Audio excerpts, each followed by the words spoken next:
Five Nights at Freddy's. That's where I wanna be. Five Nights at...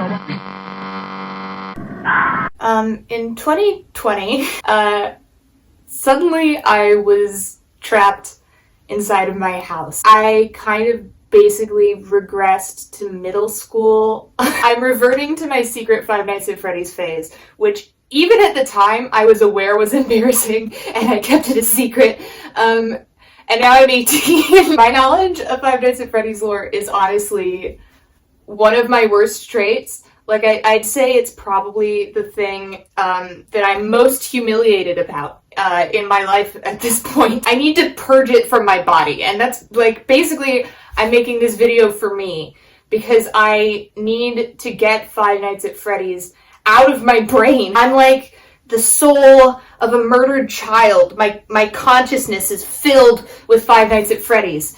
And the only way for me to reach happiness and peace is to make other people suffer. The target audience is like people who were in sort of like the age of the first generation of Five Nights at Freddy's fans, but weren't really into Five Nights at Freddy's. And now the new game came out and their one worst friend, it keeps making jokes about Five Nights at Freddy's. It's me. I'm the worst friend.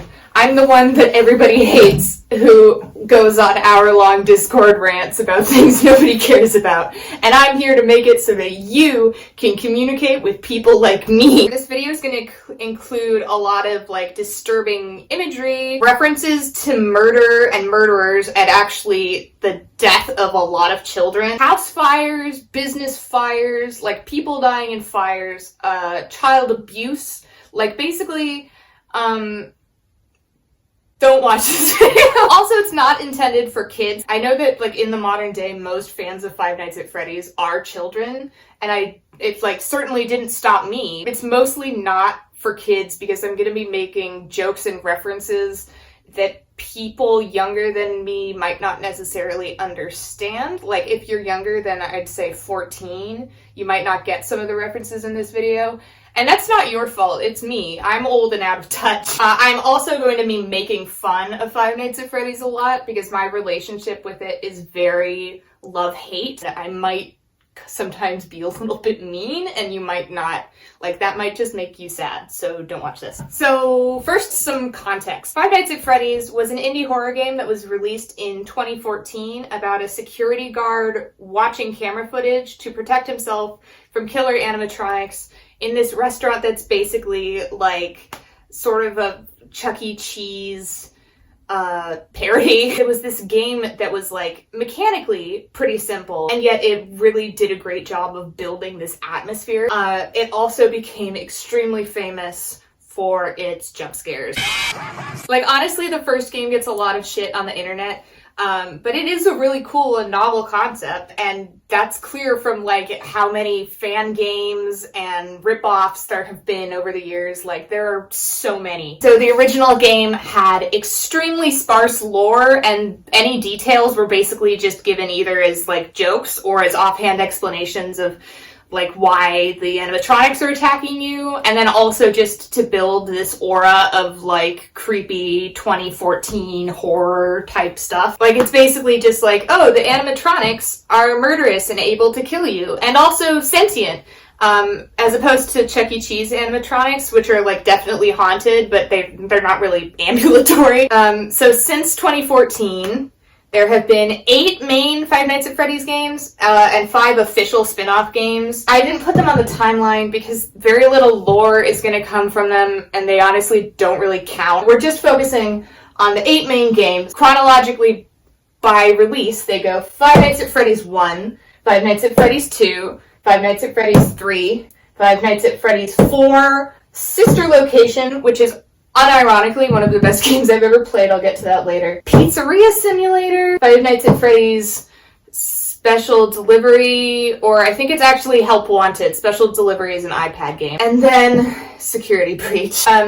Later games would include pieces of lore, but the lore itself is like, calling it vague, I feel, would be too nice. The Five Nights at Freddy's lore as it exists in the cultural consciousness is basically entirely made up by YouTubers and superfans, especially superfans like me, who were young enough when the game was coming out that we couldn't play the games ourselves, and so we were like satisfying ourselves with watching lots of YouTube Let's Plays and just collecting as much lore as we could from different places and trying to make it cohesive, except that we were, you know, like 7 to 12 years old, and not good at it. So the timeline is also very vague, and it's highly disputed, and actually, if anyone who's watching this is familiar with the lore, they might already take issue with this. Some people think that Sister Location happened before Five Nights at Freddy's 1,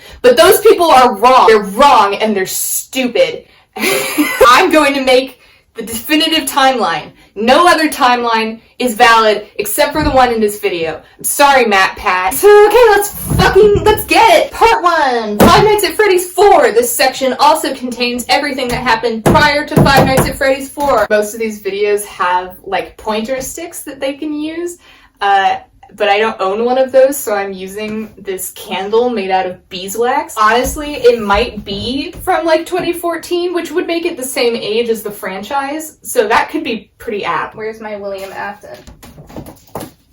Don't fall, because we don't actually necessarily know what he looks like. The image I'm using is from a video by the YouTuber Squimpus McGrimpus called Facial Recognition Testing. That's absolutely fucking hilarious. Second criminal. And that's why I'm using this photo, because I think it's really funny. So, okay, this is William Afton. William Afton is a genius mechanical engineer, big brain, big man. He made good animatronic. He has a business partner named Henry Emily. I'm not going to put Henry Emily up on the board, because he's only really relevant in a couple of the games. He mostly operates in the background and doesn't interact with anything. He'll come back up later, though, so keep that name in your noggin. He and his business partner Henry are the founders of Freddy Fazbear's Pizzeria. They actually invented the pizza. Freddy Fazbear's Pizzeria is Chuck E. Cheese in this universe. If Chuck E. Cheese was even more unkillable than he already is. Hoggers! William Afton also murders children as a side project. So his first child murder is Charlotte Emily, sometimes called Charlie. Charlie is the daughter of his business partner. Very unprofessional. After he kills Charlotte, he's like, that was enjoyable. I enjoy killing children. And so he goes and he does it 4 more times. And with the subsequent 4, he, I think, dresses up in a yellow bunny costume. Basically, like, some of the mascots are animatronics, but then in some branches of this pizza chain, they also had, like, suits that people could get into and be like, hey kids, how's it going? He kills these 4 children by leading them into a back room in his pizzeria, killing them, and then stuffing their bodies into animatronic suits. The perfect crime. Charlotte's spirit actually goes around putting the ghosts of the murdered children into the animatronics from the pizzeria. So in no particular order, mostly because we don't know what the order of the murders is. We have Freddy Fazbear. Freddy Fazbear is Brown Bear. He's the main mascot. He is the Chuck E. Cheese. He is the ghost of a kid named Gabriel. Bonnie is a blue bunny rabbit and also canonically a twink. Bonnie is the soul of a kid named Jeremy. Chica is a yellow duck chicken thing. She eats pizza and wear cupcake, and has also a bib on. She is the soul of a girl named Susie. Foxy is Brown Fox, Pirate Man, Mandor, Handhook, Cardor. She's the soul of a child named Fritz. Presumably because Scott, the creator of the series, couldn't think of a boy's name starting with F that wasn't Freddy. I mean, to be fair, like, I don't know if I could think of any other names. And there's also another animatronic in the pizzerias at this point called Fredbear. Fredbear is basically the prequel to Freddy. So, like, before there was Freddy Fazbear, there was just Fredbear. He's yellow instead of brown, and he has a purple hat instead of a black hat. Fredbear is not haunted at this point.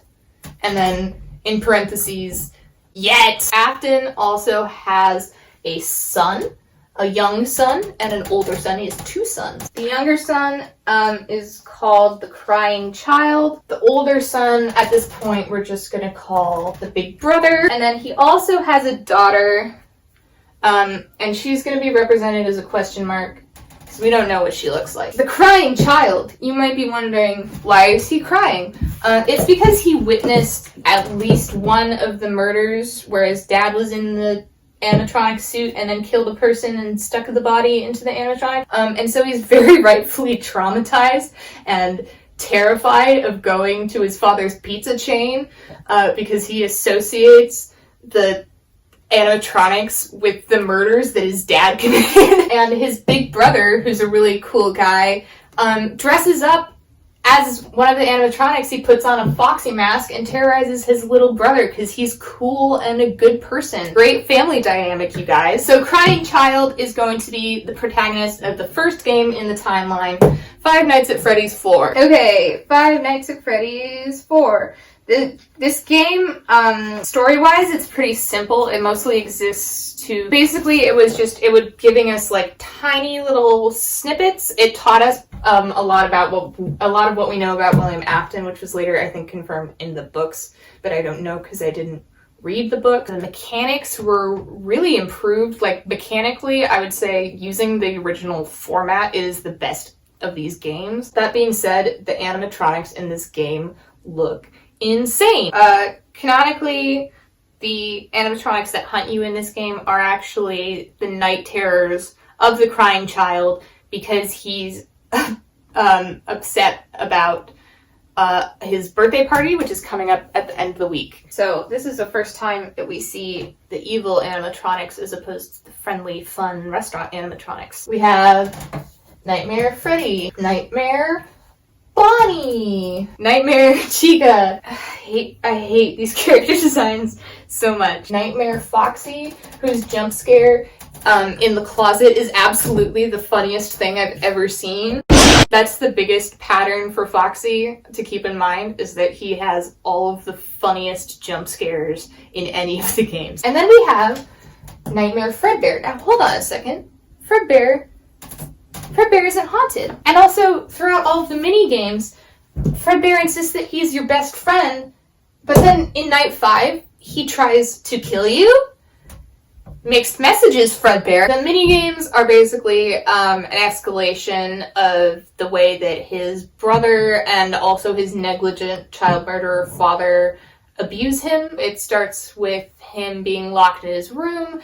Then the second night he comes out of his room and his brother jump scares him with a Foxy mask on. A couple of the cutscenes take place in the pizzeria where his dad has clearly brought him and then abandoned him there. So his son is freaking out and he needs to escape, but he's too scared of the mascot suits, who he's worried are gonna be murderers in disguise who are gonna kill him. We get to his birthday party. His brother and his brother's friends are there inexplicably. And they're like, wow, your little brother sure is such a crybaby piece of shit. And then they're like, I bet he wants to give Fredbear a big kiss. And fucking Fredbear bites off his frontal lobe.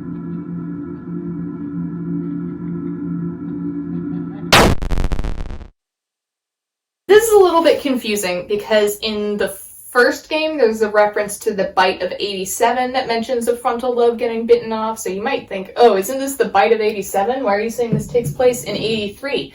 It's because they're different things. The bite of 87 is unrelated and also completely irrelevant to the story. That was a different bite, also involving someone's frontal lobe, but it wasn't a child, so it doesn't count. So anyway, he dies. And then there's a scene at the end of one of the secret nights, which is also canon, which is Freddy, the stuffed thing, being like, I'm sorry I broke you, but it's okay.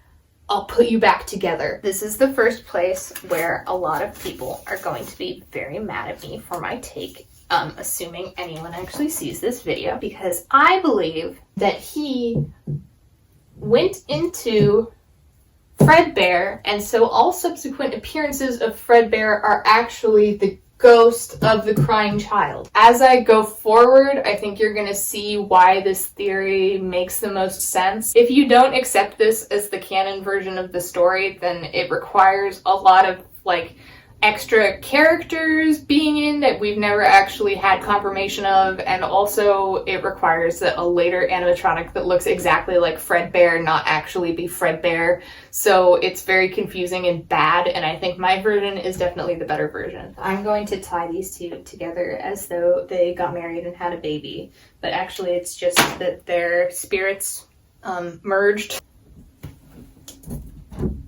Like that. Is that good? How do people do this and make it look good? Can you see that? Is that visible?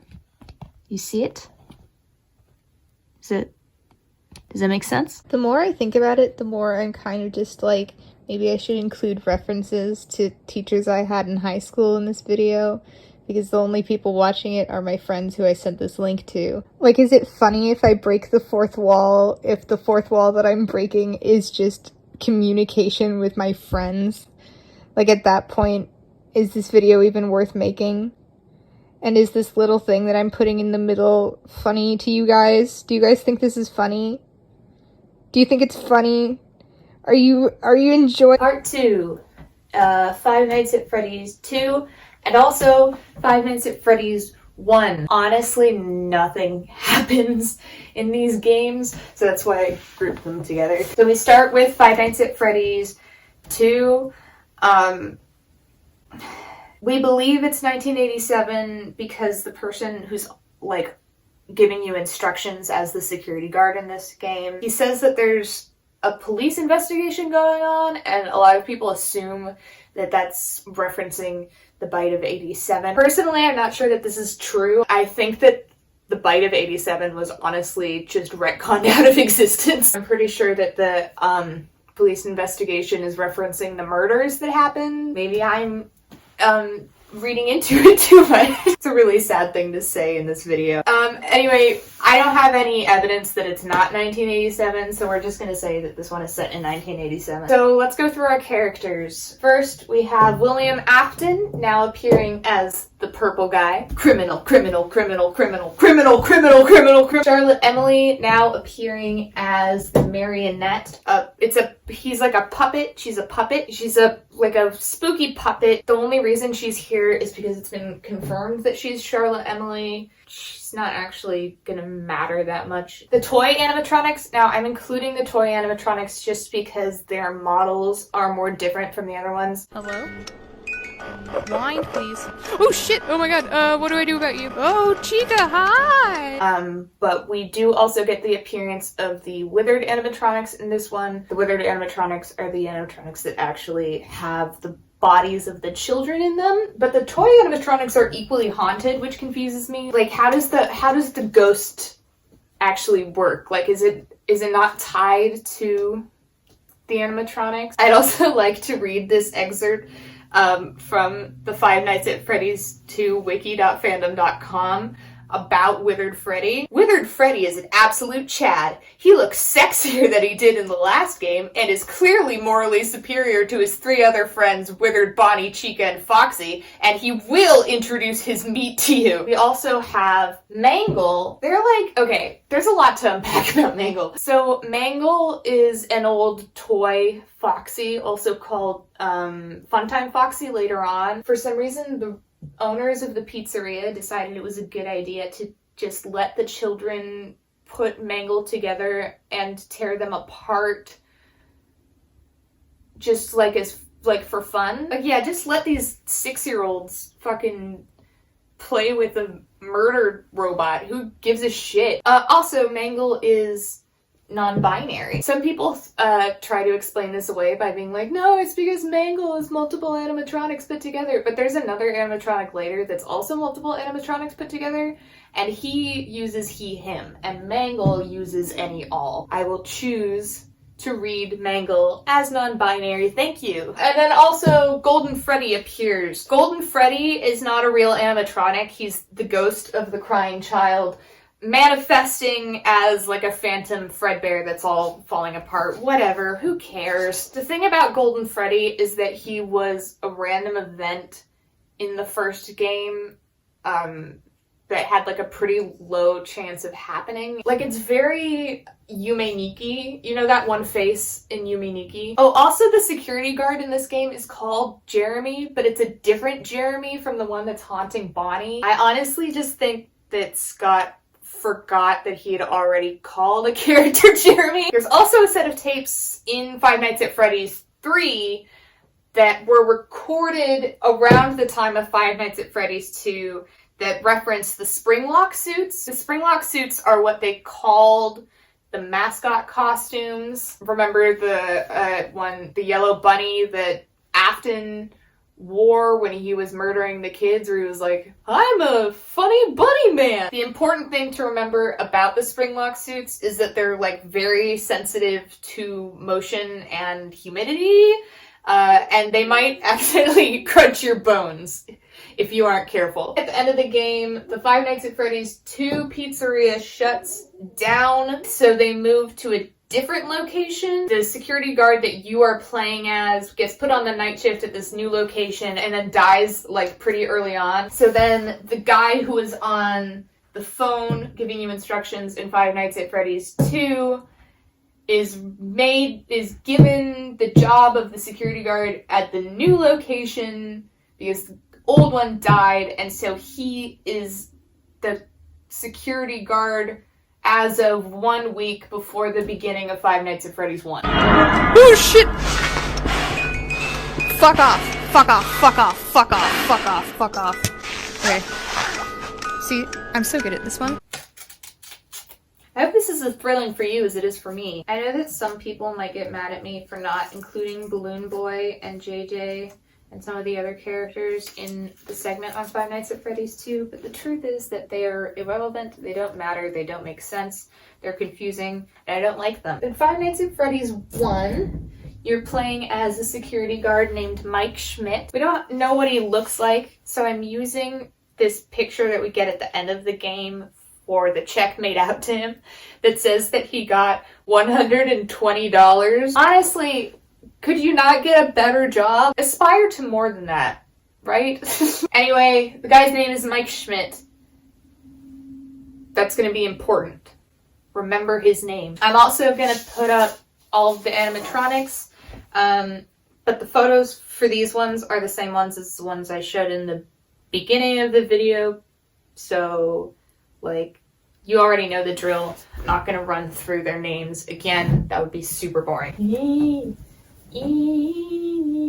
My friend Cassia, I mean, I don't want to call them out, but they were really into all of the dubstep songs that the Living Tombstone made for these games. I think it's probably better to like dubstep than it is to know the minutiae of each of William Afton's murders. Like, at least dubstep is a phase that can kind of be explained. I'm not going to go into depth on any of these animatronics, but I do want to give a special shout out to Foxy's jump scare in the original game, where he runs down the hallway because you didn't pay enough attention to it. He's so needy. He's such a needy boy. What a fucking prima donna, honestly. Golden Freddy is back. Who gives a shit? Okay, so in this game, the guy on the phone from Five Nights at Freddy's 2 sends you a series of recorded voicemails giving you instructions on how to survive your job. They used to be allowed to walk around during the day, too. But then there was the bite of 87. No, the bite of 87. I don't actually know how trustworthy his advice is, because he actually died the week before you started. A newspaper clipping on one of the walls tells us that the disappearances of 5 children have been connected to a man in a fursuit. I don't know how it took them 10 plus years to figure out that all of these children went missing in the same pizza restaurant. Yeah, the cops are remarkably bad at their jobs, and also I question these parents' ability to keep track of their children. Like, did they not realize almost instantly that they were missing a child? Anyway, I'm glad they're making progress, I guess. So in this game, it's explained that the animatronics get a little quirky at night. Oh, that's Foxy. Oh shit. Okay, Foxy's already out. I wasn't checking him. When they see the security guard, the reason they want to kill him is because they think he's an animatronic endoskeleton out of his suit.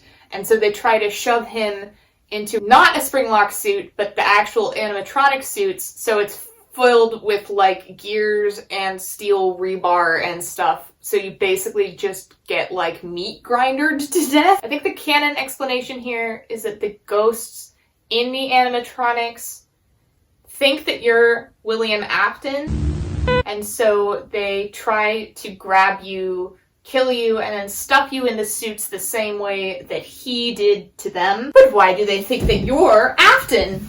Suspicious. It's actually because Mike Schmidt is actually Michael Afton, the older brother from 1983.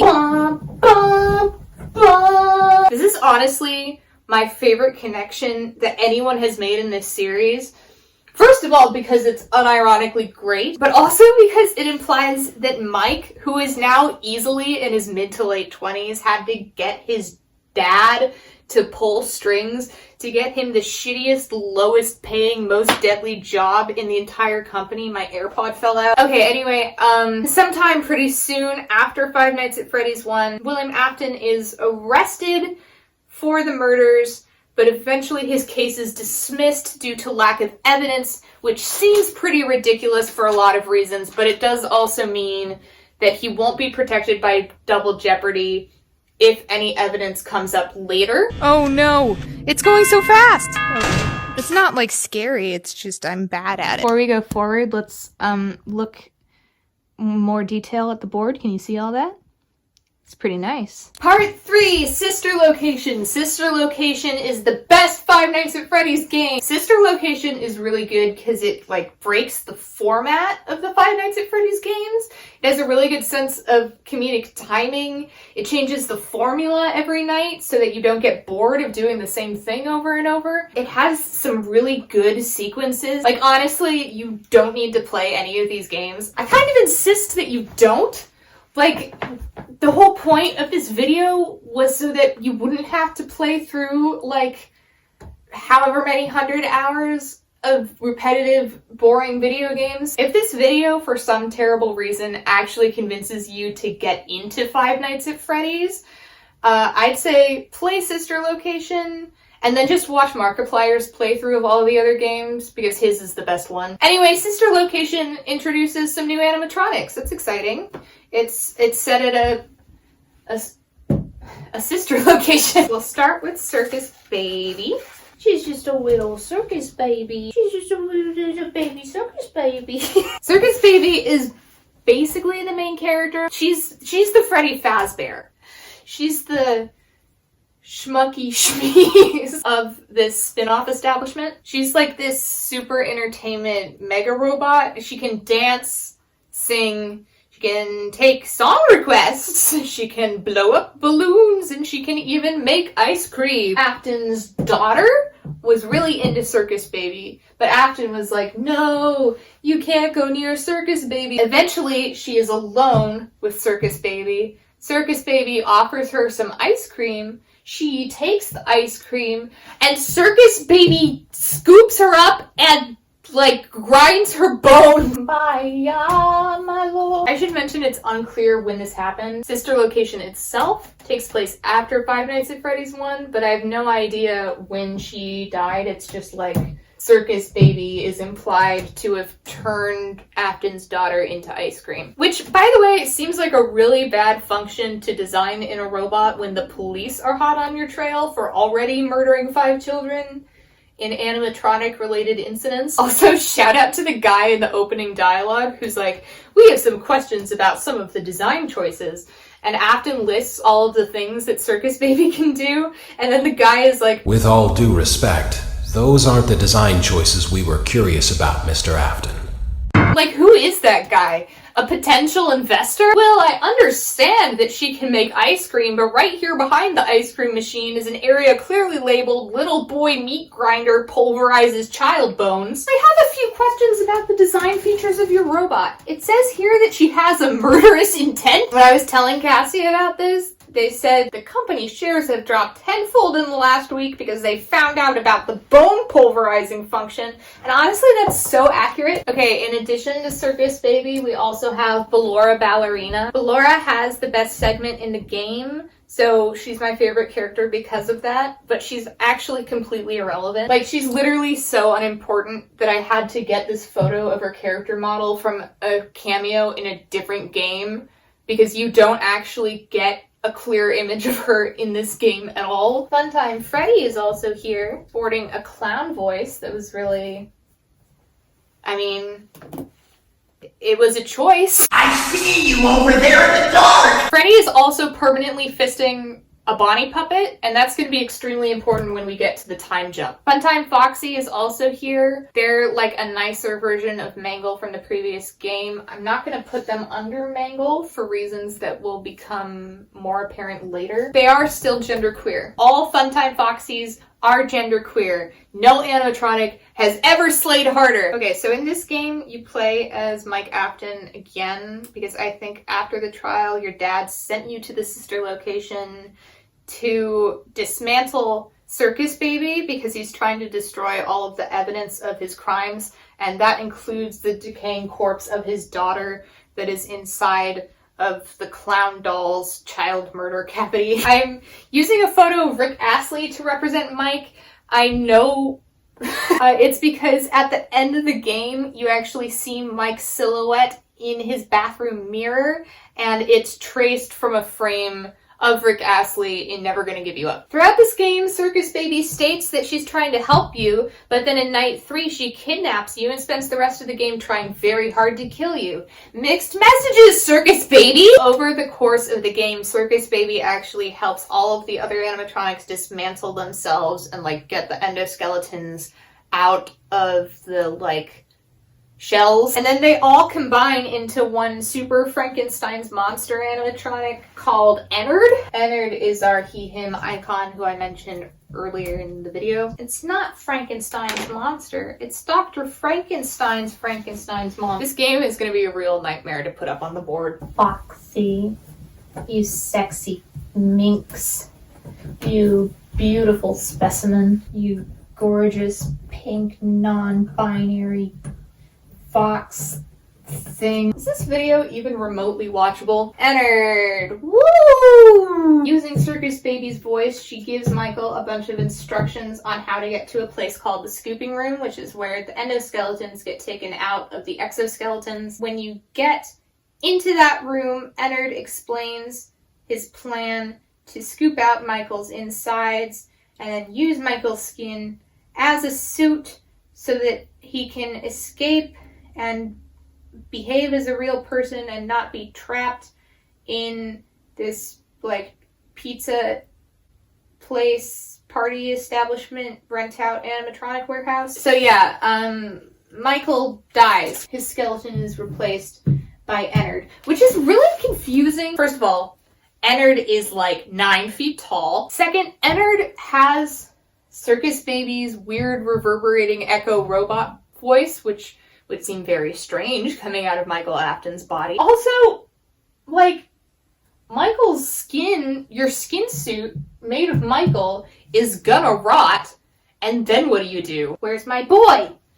Where did I put my boy? So in the silhouette in the bathroom mirror, Michael opens his eyes, and he's got purple animatronic eyes just like Ennard does. I only have eyes for you. Okay, so while his only remaining child is getting gaunched by the ghost of his daughter, William Afton is running around as Purple Guy in the original pizzeria. He's like systematically dismantling all of the original animatronics so that he can destroy the evidence of the murders. Anyway, taking all of the suits apart actually frees all of the ghosts, and then the ghosts surround him and they corner him in a spare parts room, so he climbs into one of the spring-lock suits. The animatronic suits clearly aren't ghost-proof, and also I don't know how the ghosts could do anything to him in his body when he wasn't wearing the spring lock suit. Like, without a corporeal form, are they even able to harm him? Now, remember what I said earlier about the spring lock suits being able to close rapidly and basically gaunt you? Trey didn't like the session, so he had gutted him. But you know, he didn't die. I had crystallized. Oh. And now he's Springtrap, bitch, ready for the runway. Part 4, the time jump. Sorry. The time jump. I just want to say for the record that everything past this point is so emotionally exhausting to think about that I put off filming this for more than 2 months, like almost 3 months. Just thinking about it made me depressed, so. It's been a long time. A lot of things have changed. I changed my hair, I changed my camera because I got a new phone, I changed my stick because the old one got shredded to pieces by a dog, and there's still pieces of beeswax everywhere in my room. Like, I cleaned up most of it, but there's still a lot of it left. I've even changed my personality. Now if there was a wasp on my hand, I would kill it! Anyway, the time jump. The time jump is basically just a 30-year gap in which nothing of note happens. We know that Sister Location happens at some point during the time jump, but it's very soon after Five Nights at Freddy's 1. Like, I would still play Sister Location sometime in the probably mid-90s. And then Five Nights at Freddy's 3 takes place in 2023, so we have that to look forward to. In between these two times, everyone is just kind of not doing anything. Maybe in the extended universe novels, there's some explanation of what's happening during this 30-year gap, but, like, okay. The Afton kids are back on their millennial bullshit. Ennard is still walking around in Mike's skin, which is slowly decaying. Mike actually eventually vomits Ennard up, and Ennard crawls back into the old circus baby shell, confirming my theory that he did not have a plan B. For all events post-time jump, there's going to be a lot of confusing stuff. Every detail that we get is going to come with its own host of plot holes and confusing questions.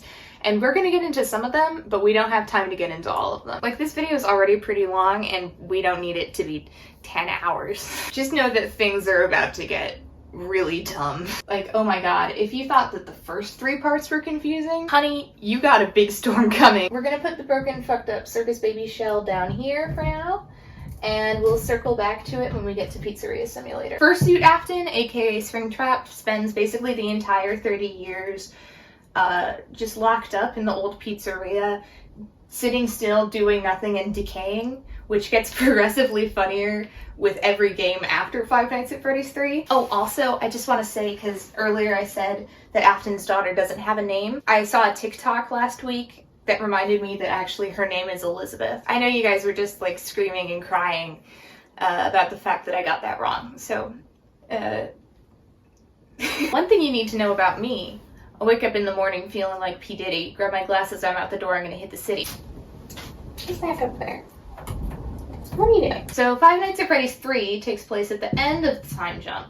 It's a bad game and I don't enjoy it. Five Nights at Freddy's 3 basically just takes place in a themed haunted house based on the, like, Freddy Fazbear Corporation, I guess, and the murders that took place there. Essentially, like, within the universe of these games, over the 30 years that have passed, this has become kind of like a creepypasta, urban legend, scary story about, like, these haunted animatronics. Basically, it's just these, like, bros who are like, oh, yeah, let's make something based on a real-world tragedy, which, you know, does happen. But the only animatronic they can find is Springtrap.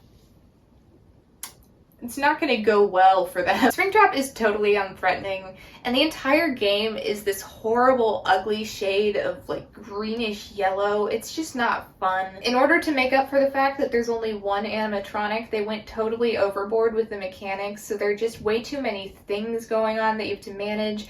Every 5 seconds, something starts screaming at you with this horrible beeping noise. Because there are so few animatronics, there's very little time between jump scares, and in order to compensate for that, they started just doing random jump scares where you would ghost hallucinate these, like, unscary looking rotting versions of the old animatronics. So there's no, like, build up to a jump scare, and there's no way to really prevent it, like they just happen, and it's not fun to play. Also, the actual Springtrap jump scare is so dumb. You got any games on your phone? Anyway, at the end of Five Nights at Freddy's 3, the building burns down. They had gutted him and set him on fire. But you know I didn't die. Okay. He had crystallized.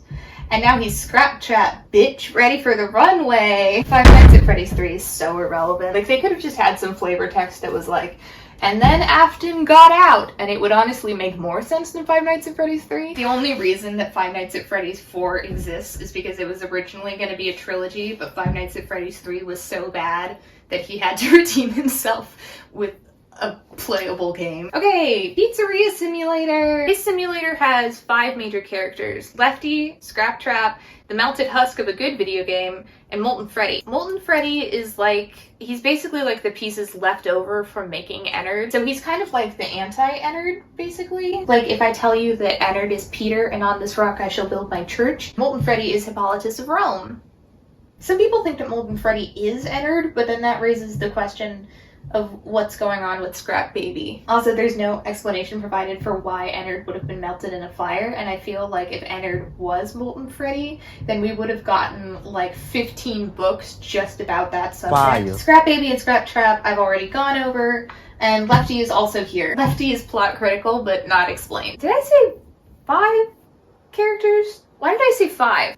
Oh shit. Oh no. Oh god. El Chip. El Chip.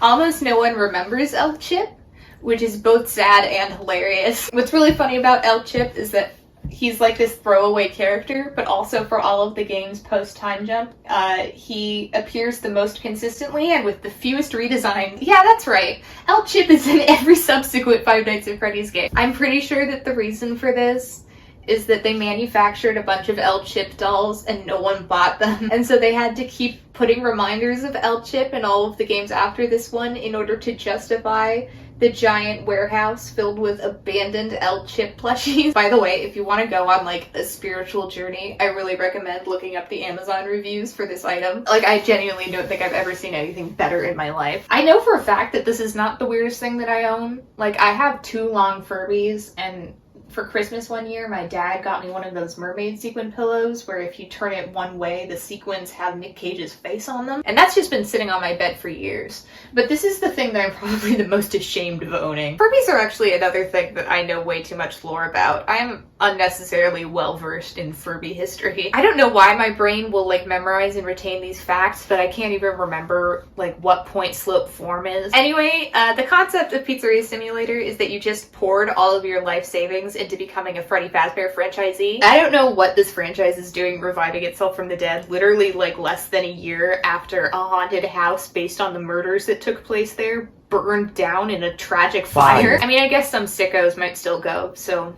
This game is mostly just a business simulator in the vein of like, I mean, I want to say Honeycam Studio, but it really is not like Honeycam Studio in any way whatsoever. Maybe it's just because they're from the same era, and so the sense of humor is a little bit similar. Gotta make sure that Lefty has a condom on so he doesn't get an STD. This game actually came out after Sister Location, so it's still got kind of the same sense of humor. It's still kind of funny, but I would say the proportion of funny jokes to cringe 20 teens shit is a little bit more like even. The gameplay also gets a little bit monotonous, which is, I mean, that's just a fact of any business simulator game. Also, at nighttime, you have a classic Five Nights at Freddy's security guard sequence, but it's run with the shitty, incomprehensible Five Nights at Freddy's 3 mechanics, except now you also have to do menial labor. The actually notable part of this game comes from the salvage minigames. At the beginning of every day, you're presented with one of these disgusting boys. The story is that you found them in an alleyway behind your pizzeria, but at the end of the game it's pretty strongly implied that they were all like deliberately placed there. You have to test how many working parts the animatronics still have in them without getting their jump scares, and if you succeed in not getting attacked by them, they piss off and you get a lot of money.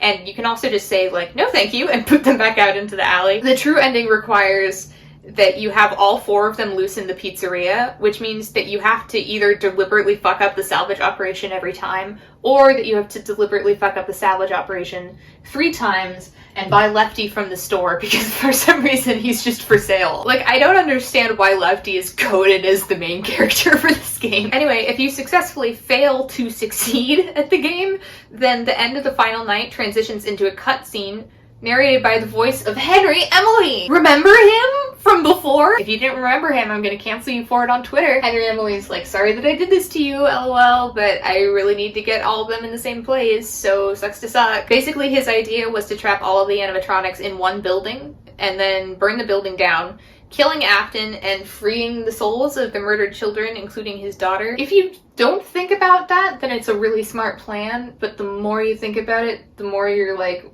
where are the ghosts? I guess we probably just aren't supposed to think about that too hard, or maybe it's in one of the books that nobody read. Anyway, we're not gonna get into it. Also, I totally forgot to say this when I was recording this section of the video, but in this game you can purchase animatronics that are basically just like egg crates with moving arms, and it's my greatest desire to someday play a version of this game where if you get one of those crate animatronics, they actually pose a threat to you in game, and you can like see them crawling through the vents. You just watch them come down the vents slowly, and you can't get rid of them or anything. They're just coming.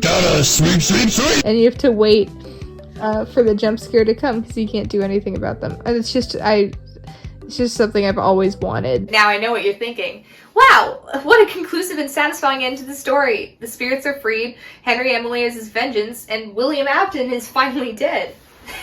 No, there's still 2 games left in the franchise. At minimum, God willing, we will never get another one after this. You see, the Five Nights at Freddy's label is about to get transferred to a development studio. A very prestigious development studio.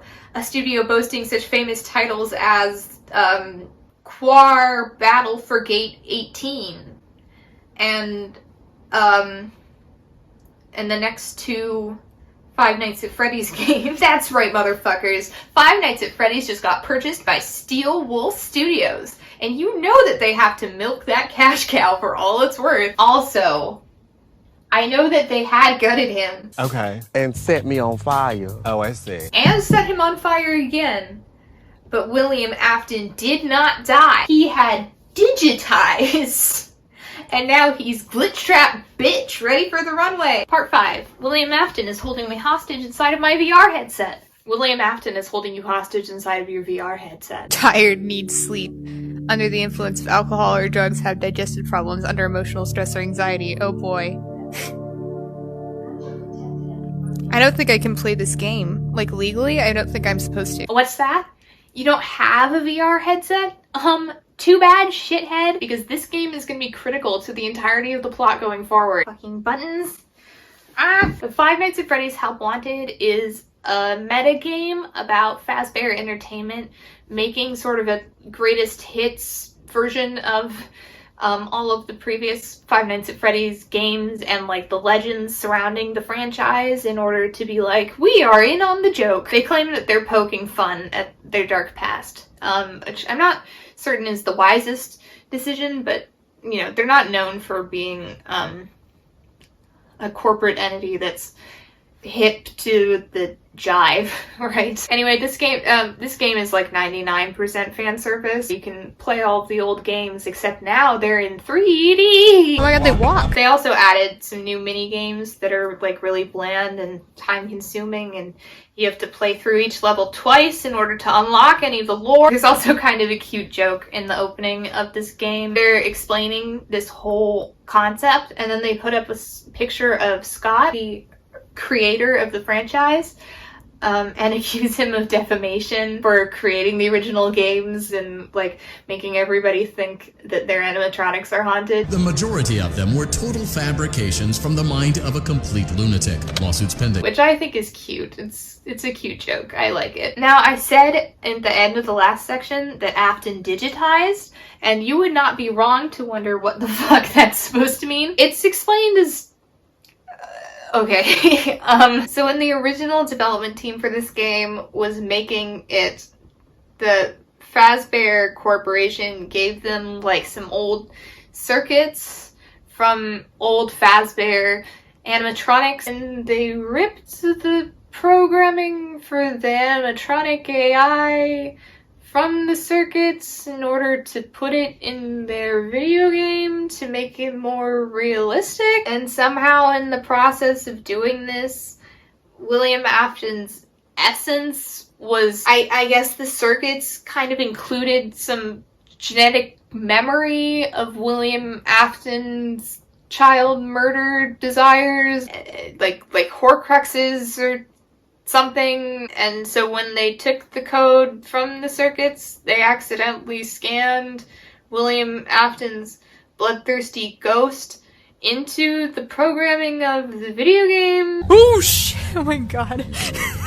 Hi, buddy. And also William Afton's ghost is literally just a furry. Like previous versions of Snaptrap or whatever his name is have been like in an animatronic suit, but this one is like his projected ideal of what he looks like in his mind. And so he's just a guy in an actual fursuit. God, I can feel this video making my ADHD worse. It kind of seems like the implication is that they did this in order to cut costs. And I'm not like a software person. I'm more of a hardware person. So I don't claim to be an expert on this, but wouldn't it be more expensive, or at least like the same amount of expensive, to convert programming that controls a physical object into programming for a 3D model in a video game? Especially since the relying on real life animatronic AI in order to make a video game that is entertaining and follows a predictable formula is not necessarily the best choice. You wouldn't be able to know whether or not your video game was working correctly. Also, if this is like a marketing thing, then it's gonna start raising some questions pretty quickly about why your animatronic AI includes all of the murder shit that you're claiming they don't do. Comment down below if you're a software engineer and can think of a way to make all of this make sense, or if I'm just an idiot and it made sense from the beginning and I just don't know anything about programming. For the most part, I think we're just gonna have to breeze past how stupid all of that stuff is, because if I really stopped to talk about it, then we would be here all week. That original dev team that I mentioned has been booted off of the project, and you, as the player character, are going in as a QA tester for the new dev team in anticipation of the game's release. I'm gonna be including the player character this time, and I'm using a screenshot of just the floating hand that you have. I have hands. Oh my god, my hands are so large. As you go through this game, you find these audio files from a member of the original dev team. Hello? Can Hello? you hear me?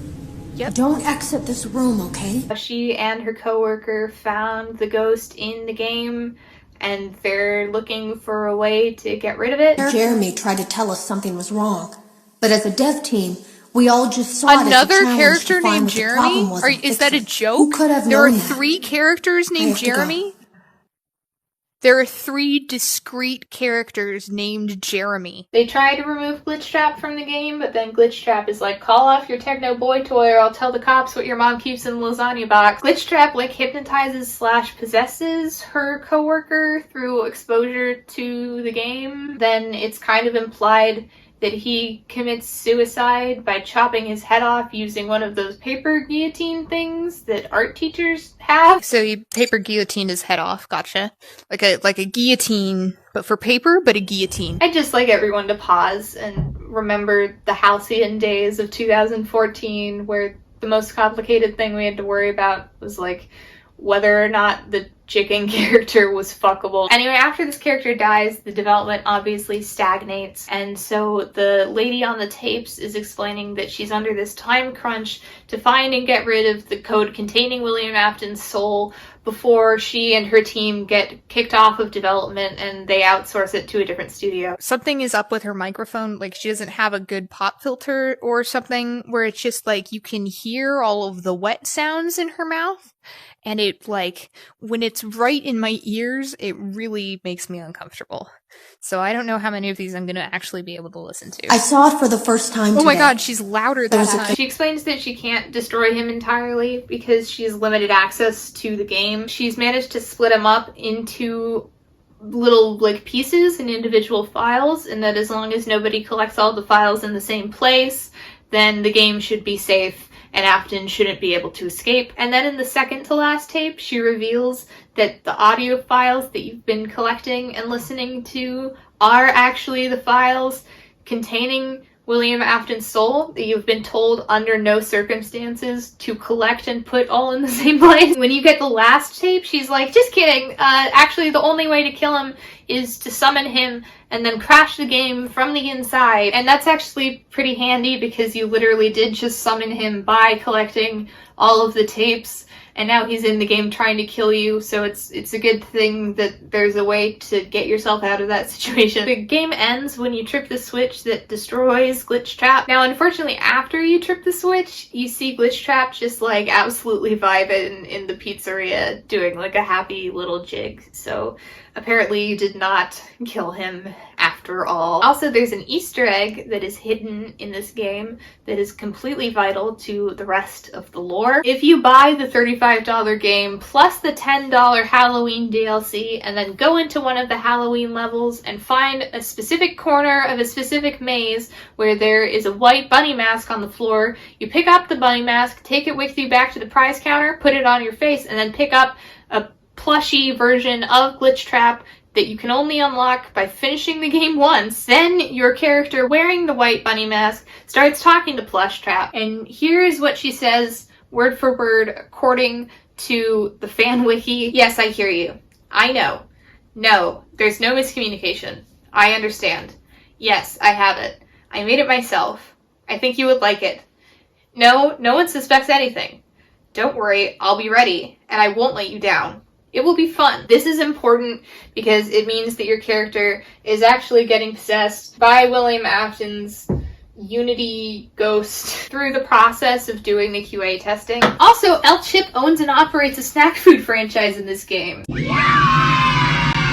Yes! He owns Frito-Lay. He is Frito-Lay now.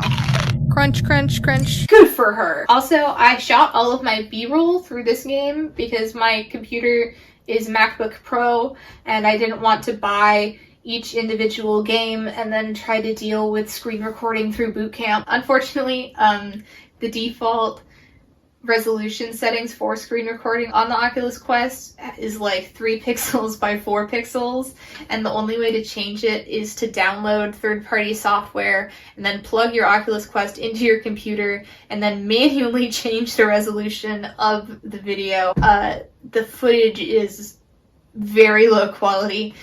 So if you were wondering about that, I'm sorry. That's assuming I actually do use any of that footage as B-roll. I might just give in and change the video recording settings and re-record everything that I did in order to have some like watchable higher quality footage. I feel like it's possible that that would just end up creating really huge unwieldy files that I can't get off of the Oculus Quest and onto my computer. Anyway, as I was editing those recordings, I started to notice that there was this kind of trend where early on in the footage I would be like talking a lot, really excited, explaining things and like making comments on the lore and the like cool things that they included and things that I would change about the game. Then there would be a long period in which I was completely silent. Then around the sort of 45-minute to 1 hour mark, I would just start losing my mind.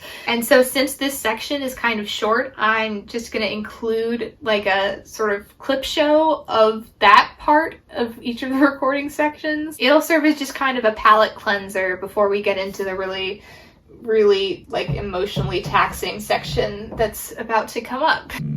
Who's walking? You! Don't like it. Meat bites, delicious. Crunch. Press a button. What does he do? Why doesn't he do anything?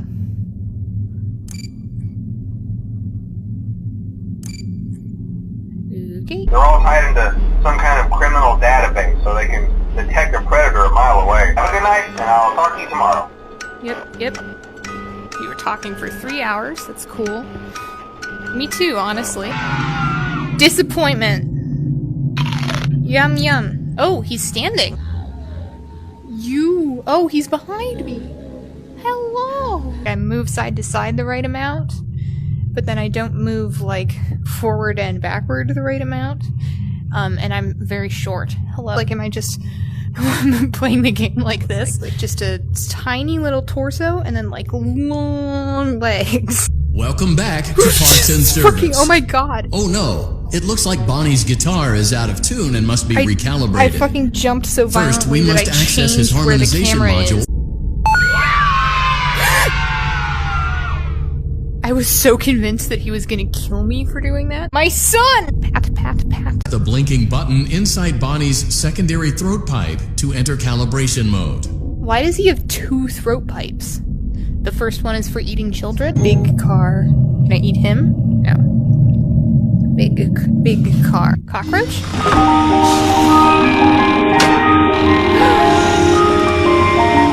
Can I take him with me? Yes! He's my new best friend. Will you hold him? No. You. I knew it! You eat so much food, you're gonna get so rotund. Will you eat pizza? Crunchy, yummy! Crunchy munchy! Go on, eat it! But there isn't any left. There's not any left. What do I do? Eat it! I can't! Eat it! Okay, I guess I have to eat it. Yep. There have been customer complaints. Oh shit! Okay, dropping pizza on the floor is a crime. It's like when you have a friend who just takes everything a little bit too seriously. You know what I mean? Goodbye, Chica. Love her. Can I eat him? It looks like one of our guests left a personal item on our star attraction. Let's return the music box to Freddy's chest cavity, and we'll call it a day. The same one? Oh no. I like my chips with the wrapper on, please. Rochi, my best friend. Rochi! What did they do to him? This is where you live and you stay here. A hammer? No!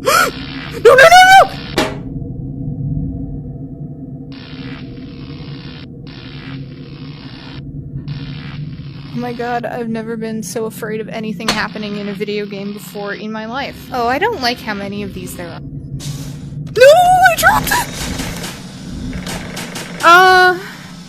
Where is it? What do I do? I dropped it! What do I do about that? What do I do about I dropped it? If I just stick my head in him, will it become visible? Or will that make him attack me? Okay, I'm sorry about this. I mean, where is it? Like, do I just let him kill me? Oh, there it is, there. Oh my god, I'm so intelligent and beautiful and smart and attractive and sexy and genius and cool and popular and everyone wants to be friends with me. Portion of the game. Where'd he go? Please be aware that— Where did you put him? Hand unit? Where did you put the boy? Is he on timeout in the corner? Oh, he's back. Oh, you're even closer now! He's doing that thing where he wants to cuddle, but he's too embarrassed to admit it, so he's just slowly inching closer to test where my comfort zone is. He's gone again. Did he take that slice of pizza from the wall, and now he's off eating it on his own? And we found a desk fan, very old school, metal though. Watch the fingers. Right now the place is— I wouldn't stick my fingers in it even if it was a plastic desk fan. If you just sit here and do nothing, like you don't even press any of the buttons, does he just not come? Because you're not making any noise? Because that's really funny. It's a speedrun strat, if so. Why isn't that thing haunted? Oh, okay, cool. I'm really good at Five Nights at Freddy's 3. Part 5.5. Psych! I said earlier that I wasn't going to include the iPad game in this video because it was boring and didn't include any lore, but When I recorded that section of the video, I didn't realize that one of the things I would be talking about actually came from the iPad game originally, so I didn't think I would be talking about the iPad game, and I now realize that I have to. The chunk of lore that this information comes from is referred to by fans as the unused emails, and because it's called that, I thought they meant that they were scrapped files from the VR game and therefore not canon, but it turns out that it's just a really confusing name for some emails that exist in canon and are used in the iPad game that nobody played. So that's cool. I really love that they hid pivotal information in an iPad game that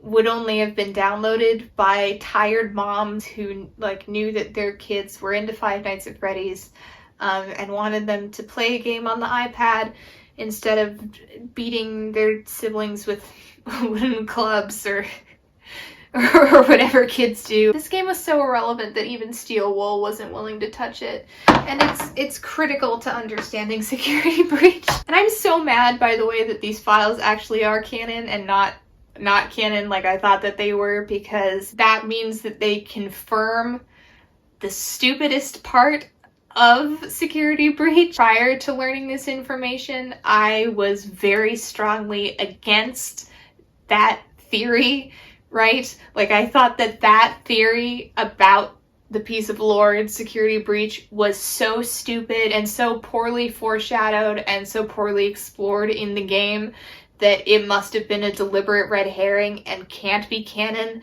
and this confirms that is canon. So great. Anyway, basically through a set of like quote-unquote incorrectly delivered emails hidden in the annals of this barely playable Pokemon Go clone, it's revealed to you that the protagonist from Help Wanted pretended to be a senior IT representative at the development company that made Help Wanted within the universe of the game in order to gain access to the system, locking everyone out of their accounts and possibly getting all of the warehouse workers killed by animatronics. And no, I don't know why this game development company has a team of employees working in a warehouse. What's really great about this section, the iPad game and the VR game, is that it's a set of two games, both released on platforms that people were unlikely to either have or be interested in playing a Five Nights at Freddy's game with. Both of them were advertised as genres that were not necessarily going to be important to the lore. For example, one of them is an iPad game, but then they hid extremely crucial pieces of lore information in ridiculously difficult to access parts of the game. Either you buy a $10 DLC, play through 15 hours of game, and then replay the game, and then find this item, and then find this other item, and then put them together. Or if you play an excruciatingly boring iPad game for God knows how many hours until the RNG gives you the emails that you need. But that's probably not going to cause any problems for the next game, right? You know, surely the writing is going to be good enough that they're going to be able to make up for it and explain all of the pieces of lore that people might have missed so that everyone who didn't play the previous games is able to follow anything that's happening during the entire open world exploration of this new exciting development in the franchise, right? It's on sale. Maybe I buy it. 80 gigabytes. I don't think Boot Camp will even let me do that much. I can just take one fucking video without stupid color correction on. I need President Joseph R. Biden to explain to me why this keeps happening. I turned it off in settings. Alright, part 6. Security, come get this nasty motherfucker. We've transitioned to standing. Sitting and talking for 2 hours was not doing wonders for my spine and shoulders.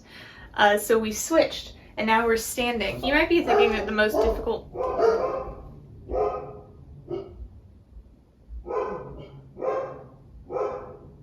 Are they gonna do this every time that I start recording? Like, I mean, it's always just like the instant that I hit record, everyone starts shouting. Okay, the AirPods are back. Oh, no, just kidding. Nope, they're back. You guys can't hear all of the noises that are going on in my ears, but they're really just bleeping and blooping.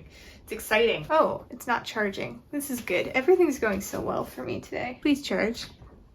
Hey, computer? Hey. Oh, beach ball. Oh, what's happening? Hey, this isn't good. Wow. I mean, wow. I mean, like, wow. I mean, just how many things can go wrong in one session? None of the 4 outlet, like, charging outlets on my computer are accepting that cable, and they're also not accepting any other cables. So I guess this might be the end of my computer forever.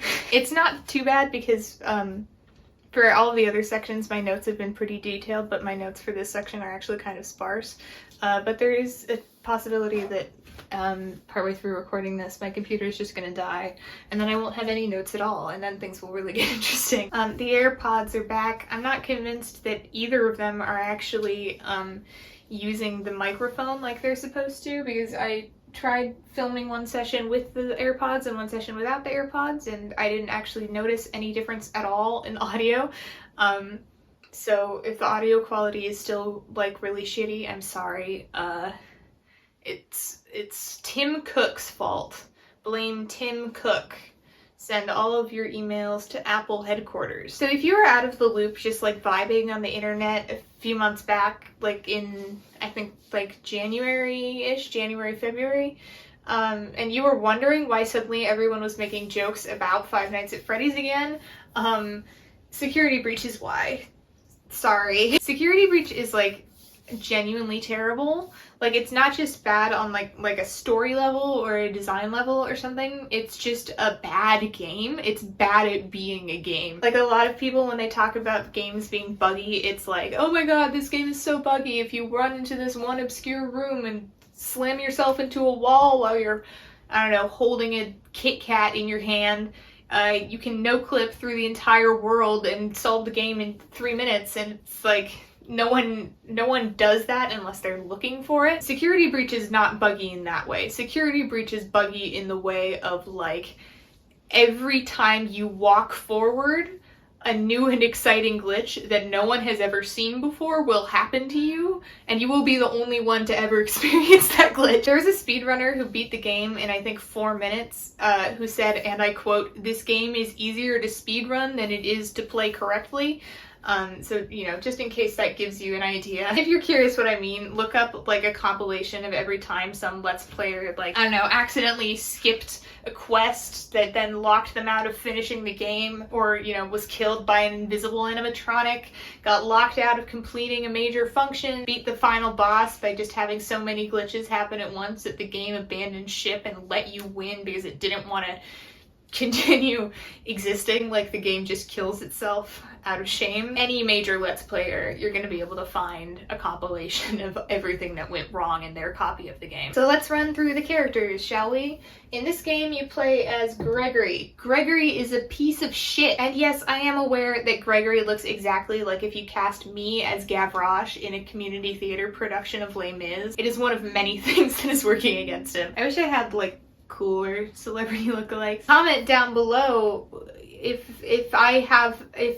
you know if there are celebrities that I really shouldn't be going this far off script. Whoa! Oh, Chip, please don't run away from me.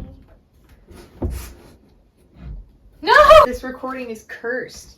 Like, this particular recording session is cursed. Okay, the important figures in this game are Gregory, Freddy, the security guard, glitchtrap, who I haven't put up on the board yet, but there's a reason for that, and we'll get around to him in a bit, and glitchtrap's 3 girlfriends. And yes, they do smoke weed. I've also put up the Sun and Moon characters. I don't think their names are actually Sundrop and Moondrop, but there are posters in the level advertising them as Sundrop and Moondrop, and so that is the name that I call them, even though it's not actually correct. And if that isn't the right name, then I will put up the correct name on screen right now. For the record, I am going to be calling them Sundrop and Moondrop if I mention them at all, which is unlikely. Some people in the fandom are suspicious of Gregory and think that he might actually be an animatronic, partly just because I think, like, most of the things he says don't really pass the Voight comp test. It's a crappy Mr. Hippo fridge magnet? Lame. I am sorry, Gregory.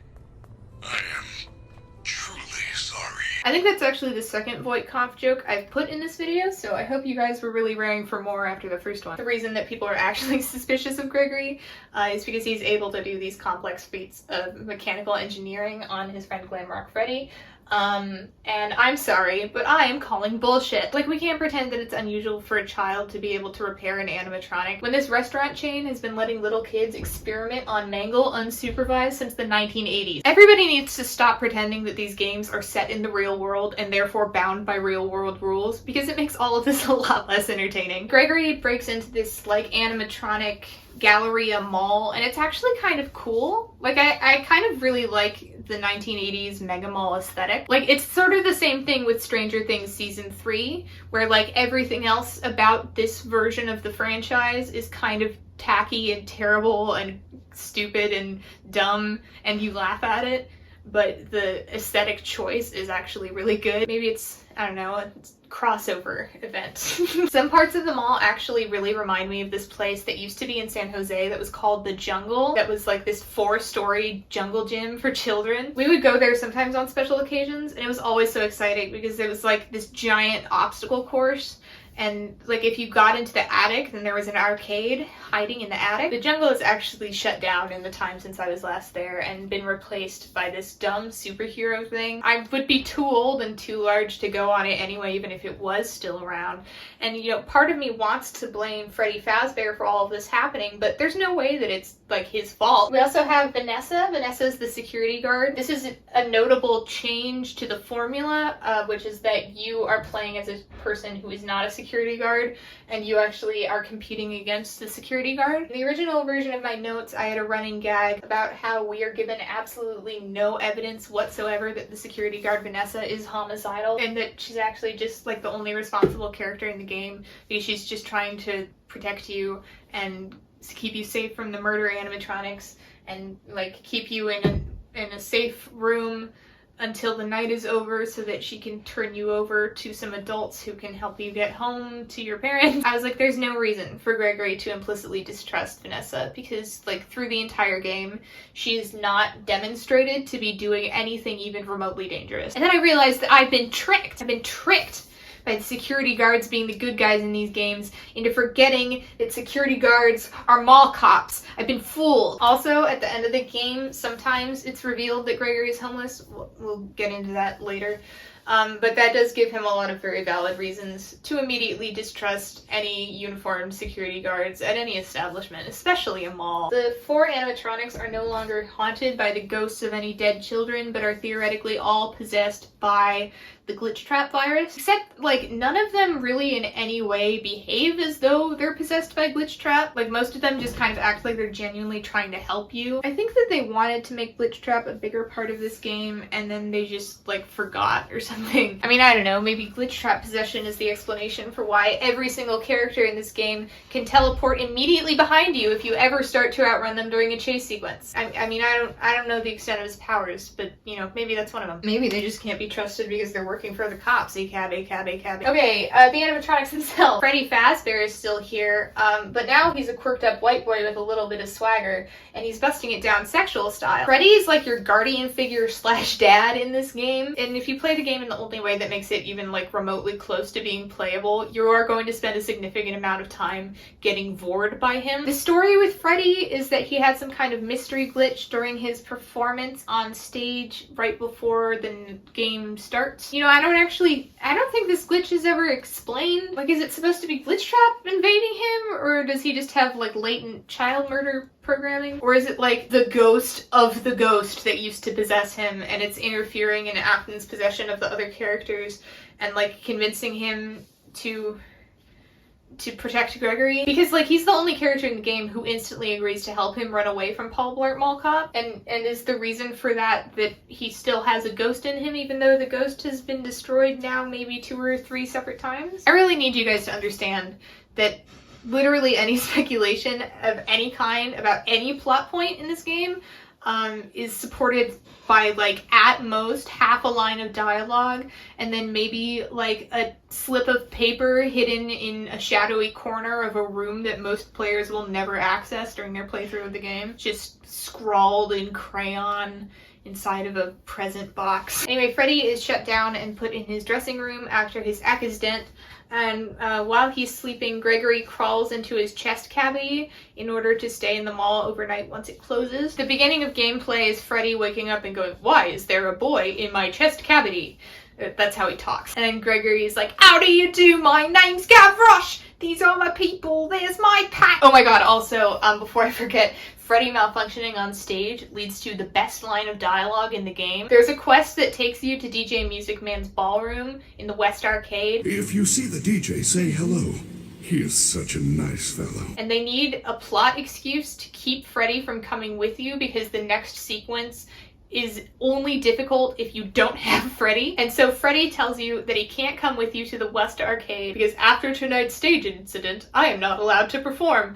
And that as soon as he steps foot onto the West Arcade dance floor, he cannot stop himself. I swear to God, it's the best moment in the entire franchise. I'm really excited for all of the mods of this game where if you do brute force Freddy into the West Arcade at like maybe a later point in the game and you get him onto the dance floor, he forcefully ejects Gregory from his chest cavity and then does like a full-on fucking shablamjula drop to the ground and starts backing it the fuck up. Like, oh my god. Only reason to play this game is if that mod exists. I cannot help it, Gregory. I must dance! Chica. Chica is here too. She is in her Aladdin sane era and we call her Glamrock Chica now. All that Glamrock Chica ever does is eat pizza food out of trash can and calmly attempt to escort Gregory to the nearest security office. Somehow these actions are used to justify squishing her in a trash compactor, maiming her, and then putting the body parts you stole from her still living corpse into your best friend Glamrock Freddy. Oh yeah, your main purpose in this game as Gregory is to run around dismembering all of the other animatronics and putting their body parts into the cold empty husk of Freddy Fazbear. Freddy pretends to be upset that you keep killing his friends for like 5 seconds every single time, but he gets over it almost instantly and nothing ever comes of it, even though in the language of the game you're basically just building a threat. Like they literally took the main antagonist from all of the previous games, made him seem super suspicious and scary, had you keep putting weapons into him, and he just doesn't, like, it's just fine. Like, Freddy's just chill. He's cool. Don't worry about Freddy. Oh, she passed away? Oh. Oh. Alright. Okay, we also have 2 animatronics replacing old franchise characters. First up is Monty replacing Bonnie. It's really heavily implied, and by heavily implied I mean it gets 3 entire documents in the game or something, that Monty murdered Bonnie in cold blood. It's really unclear if he did it like intentionally, or if it was Afton possessing him, or if he just accidentally killed Bonnie and they didn't bother to, like, couldn't afford to replace him. Or if he did it like out of a jealous rage in order to get his position in the band, or if maybe Bonnie died in a completely unrelated accident and Monty was just present. It's I don't know. This game will tell you things as if it is explaining them, or like as if they're important lore details, but in actual fact it's just meaningless dribble plastered unceremoniously on top of the game in an attempt to convince you that it was worth any of your time or money. Mostly I'm just mentioning this thing that happened to Bonnie because Freddy mourns him very strongly throughout the game, in a way that he does not mourn Foxy, who is also missing. And you know, you could just see that as straight up a guy mourning his dead friend, which is a normal and universal experience, not limited to anyone's sexuality or gender, and we shouldn't automatically queer code male friends just because they're shown to care for each other or because they have any emotion at all, because this perpetuates a lot of really toxic ideas about sexuality and masculinity, and it really is very damaging to men and to women and to genderqueer folks in a lot of really different ways, and it's just generally very unwoke to treat it that way. Or it could be seen as further evidence that Bonnie and Freddy are in a homoerotic partnership, which is how I choose to read it. Oh my god.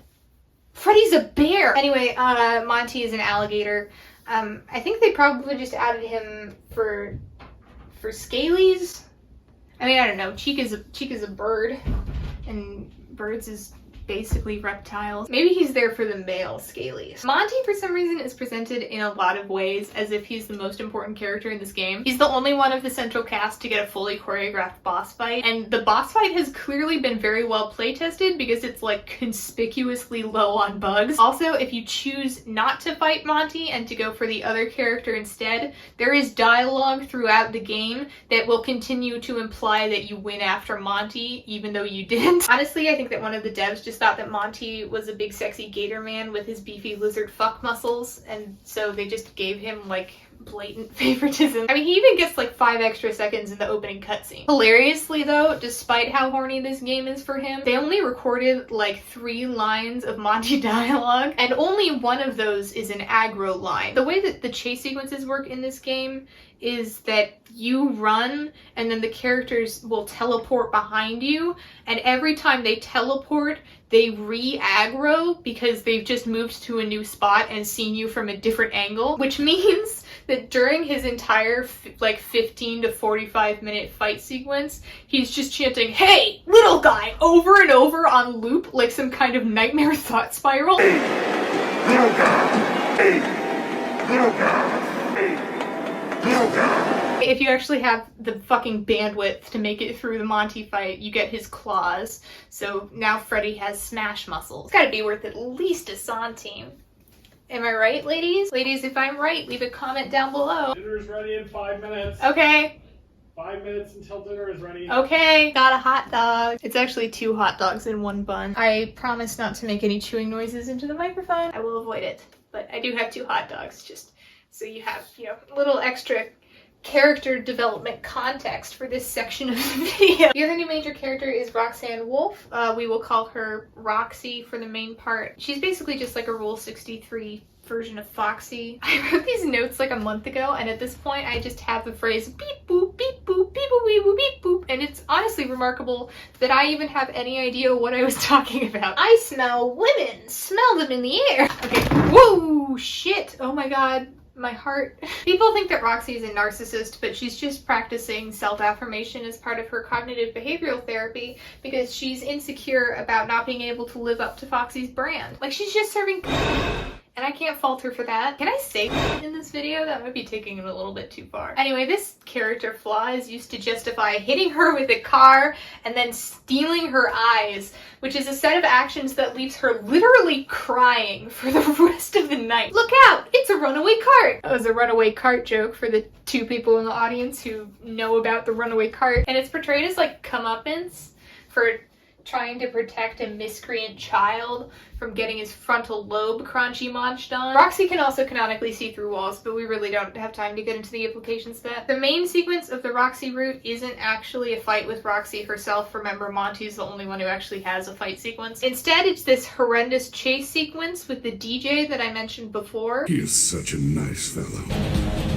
In which you have to run across the entire arcade in order to find a couple of power generators while every single character in the game is running after you at top speed. Of course, because the developers decided they only had time in their schedule to playtest the Monty route, the actual Roxy fight part of the boss fight where you're chasing her in a bumper car has like 5 billion different ways in which it can go wrong and break the game. So this section is almost impossible to complete in only 1 attempt. And this is going to get even worse when I tell you that in the original version of this game, you choose which of the characters you want to fight, you finish that sequence, and then the night ends. And if you decide that you want to go back in and finish the rest of the game, then you can't save for that entire third of the game that you are doing. They've now changed this because I think they finally realized making it impossible for people to save for a third of their game was maybe a really stupid and fucking awful idea. But in that period before they fixed that, if you went after Monty first like they intended, then you couldn't save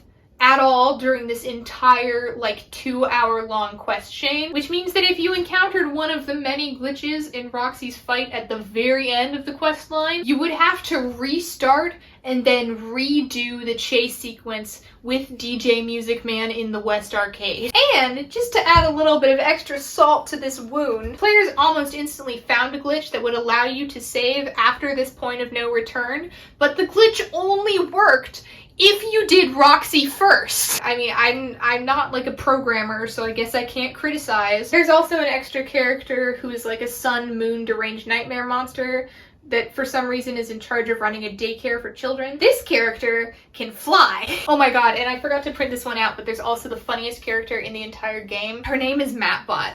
Hi, please take this map. Take a map. Just at certain points in the game, you will round a corner and she will like assault you. And then while you're still freaking out, she just calmly goes, take a map, have a map. And it's like, please enjoy. Free map. Genuinely, if the entire game was just an empty cavern with occasional map bots, and then Freddy Fazbear telling you he can't go on the dance floor because he can't stop himself from dancing, I would give this a 10 out of 10. Is there anything else? Alright, I guess I have to do the endings. Jump scare. Oh my god. I apologize for being so frightening. I'm an 80s drag to communicate to you that I'm an enemy. This is no longer a safe space. This is an unsafe space. I'm an adolescent orca with a recently acquired thirst for blood, and you are standing in the splash zone. It's actually like a miracle that I even managed to film this section before moving back out for college literally tomorrow. I think I forgot to take my speed this morning, and so I've known all day that I have to pack and I have to finish filming this video. And instead of doing either of those two things, I've just spent the past 7 hours sitting on my bed and staring at the pile of clothing on my floor. I haven't eaten all day. I wasn't avoiding food, I just forgot to do that part. I have a question about the phrase bearer of bad news. Is it bearer like you're holding it, or bearer like you're making it naked? There are a lot of endings for this game, and they range from stupid to like absolutely buttfuck insane. Since this game is the latest one in the series, I'm going to run through all of the endings now because we don't know which one is canon yet. I'll go in order of how easy they are to unlock, which coincidentally also means I will be going in order from normalest to dumbest. Okay, so at the end of the night, you're standing at the door and Freddy presents you with the option to stay or leave. Freddy says, do not return. It will never be safe. But then if you select the option to stay, he says, you are staying? I am glad. Mixed messages, Fred boy. Gregory also says that nothing will change if he leaves because there will continue to be disappearances. And this is funny because it is the only reference to any disappearances in the entire game. Now, inexplicably, possibly because they ran out of budget or time to animate any of them, all of the endings are rendered in like comic books.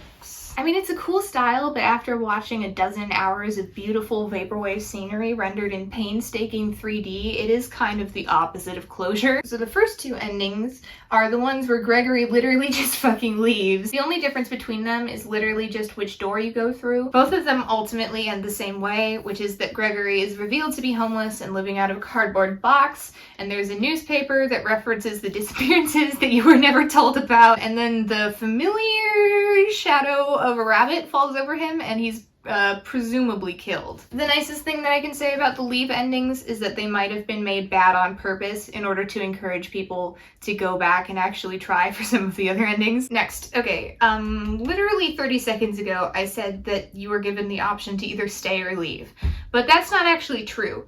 You can also vanny, and if you choose to vanny, it triggers a cutscene where suddenly you and Freddy have been teleported to the middle of the Laser Quest maze, and this lady in a bunny suit presses a button and is like, decommission Freddy. So the robots surround Freddy, ready to kill him, and Freddy is like, go superstar, and then suddenly you're in control of Gregory and you run up a staircase for a total of like 10 seconds, and then suddenly you're in the security office that looks like a studio apartment, and you find the same exact red button, and you hit the button and you say, decommission Vanny, and the robots find Vanny in some like featureless empty landscape and that she's like somehow managed to get to, and then they tear her to pieces, and Gregory goes to Freddy and Freddy dies in Gregory's arms, and you're supposed to feel sad, and the whole time you're just kind of like, who's Vanny? Where's my Vanny? Vanny is a character that shows up in your game a minimum of twice and a maximum of 4 times. The range of her screen time varies from about 8